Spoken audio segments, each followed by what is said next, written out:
Next हमारा topic है बेटा electric dipole when placed in two dimensional uniform electric field. एक एक पॉइंट को हम समझते हुए चलते हैं बेटा। सबसे पहले हम समझेंगे टू डायमेंशन को। मैंने आपको बार बार बताया है बेटा, थ्री डायमेंशन होती हैं, एक्स एक्सिस, वाई एक्सिस और Z axis. Length, breadth and height, लंबाई, चौड़ाई और ऊंचाई। जैसा कि आप इस पेपर को देख पा रहे हो, इस पेपर के पास बेटा दो डायमेंशन है, ये एक्स एक्सिस और इधर वाई एक्सिस। तो दो डायमेंशन है तो ये प्लेन पेपर है। ये प्लेन पेपर तो ऑलरेडी टू डायमेंशन में है। तो एक चीज तो हमारी क्लियर होगी, टू डायमेंशन तो आपने ले लिया बेटा। अब यूनिफॉर्म इलेक्ट्रिक फील्ड, बेटा यूनिफॉर्म चीज को रिप्रेजेंट करने के लिए हम क्या करते हैं, पैरेलल लाइन लगा देते हैं। आप देख पा रहे हो मैंने बहुत सारी ऐसे पैरेलल लाइन लगा दी हैं, इक्वल डिस्टेंस के ऊपर लगाई है मैंने। तो इक्वल डिस्टेंस के ऊपर खींची गई पैरेलल लाइंस हमें यूनिफॉर्म इलेक्ट्रिक फील्ड को रिप्रेजेंट कर रही हैं। और ये ऊपर की तरफ यू इलेक्ट्रिक फील्ड की डायरेक्शन है बेटा। अब कहता है इलेक्ट्रिक डाइपोल। इलेक्ट्रिक डाइपोल आपने पढ़ा है, इक्वल एंड अपोजिट चार्ज को स्मॉल डिस्टेंस 2a से सेपरेट कर दिया तो ये ए बी क्या बन गया, इलेक्ट्रिक डाइपोल। इसको मैंने two dimensional uniform electric field में रखवाया और ये डाइपोल इस इलेक्ट्रिक फील्ड के साथ थीटा एंगल से रखा हुआ है बेटा। तो डायग्राम आपका क्लियर हो गया होगा बेटा। अब सुनो बेटा, ये चार्ज Q जब इलेक्ट्रिक फील्ड E में रखा जाएगा तो हमने पढ़ा है कि जब भी किसी चार्ज, कोई भी चार्ज किसी दूसरी इलेक्ट्रिक फील्ड में घुसता है तो उसके ऊपर फोर्स लगती है और उस फोर्स का फॉर्मूला होता है बेटा F is equal to q multiply E। ये इलेक्ट्रिक फोर्स लगती है।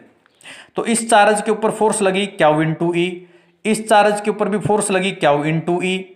दोनों जगह चार्ज भी इक्वल, इलेक्ट्रिक फील्ड भी यूनिफॉर्म है बेटा, टॉपिक में लिखा हुआ है। दोनों जगह Q भी सेम है, दोनों जगह E भी सेम है, तो Q और E की मल्टीप्लाई भी दोनों जगह क्या होगी, सेम होगी। लेकिन बेटा एक जगह नेगेटिव और एक जगह पॉजिटिव, मतलब फोर्स दोनों जगह इक्वल है लेकिन साइन अपोजिट है, इसलिए नेट फोर्स उस डाइपोल के ऊपर क्या हो जाएगी बेटा, जीरो। नेट फोर्स तो जीरो है, लेकिन जब कभी बेटा इक्वल एंड अपोजिट फोर्स का कपल होता है तो वहां पे टर्निंग फोर्स टॉर्क आती है। हमने ऐसा +1 के 5th यूनिट में भी पढ़ा था बेटा, रोटेशनल मोशन जब हम आपको पढ़ा रहे थे। और वो टॉर्क क्या करेगा, इस डाइपोल को रोटेट करेगा। टॉर्क का फॉर्मूला आपको पता है, आइदर फोर्स, क्योंकि यहां इक्वल एंड अपोजिट फोर्स है ना, तो दोनों में से कौन सी भी एक फोर्स मल्टीप्लाई उन दोनों के बीच की परपेंडिकुलर डिस्टेंस। एक फोर्स बेटा यहां ए पॉइंट पे ऐसे है, एक फोर्स यहां बी पॉइंट पे इस प्रकार यूं है, तो इन दोनों के बीच की परपेंडिकुलर डिस्टेंस तो ये AC होगी। तो टॉर्क को रिप्रेजेंट करेंगे टाउ से, और टाउ हो गया either force multiply perpendicular distance. अब बात रही बेटा इस AC को कैसे निकालें, तो आपने 10th क्लास में भी, +1 क्लास में भी सीखा होगा बेटा ट्रिग्नोमेट्री की एप्लीकेशन। एक राइट एंगल ट्राइंगल में जो साइड आपको निकालनी है वो ऊपर, जो साइड दे रखी है वो नीचे। तो AC तो आपको फाइंड करना है, AB आपको दिया हुआ है, perpendicular over hypotenuse sine theta बन गया बेटा।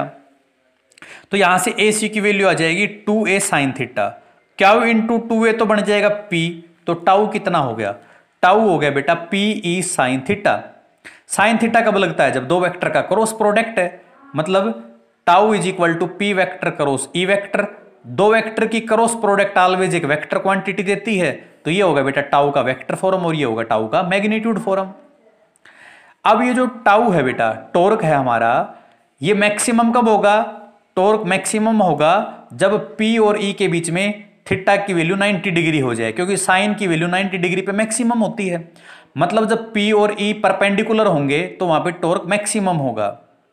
ये टॉर्क मिनिमम मतलब जीरो कब होगा, जब बेटा थीटा की वैल्यू जीरो हो जाए, क्योंकि साइन की वैल्यू 0 डिग्री पे zero, zero into something zero, तो टाउ भी क्या हो जाएगा, जीरो।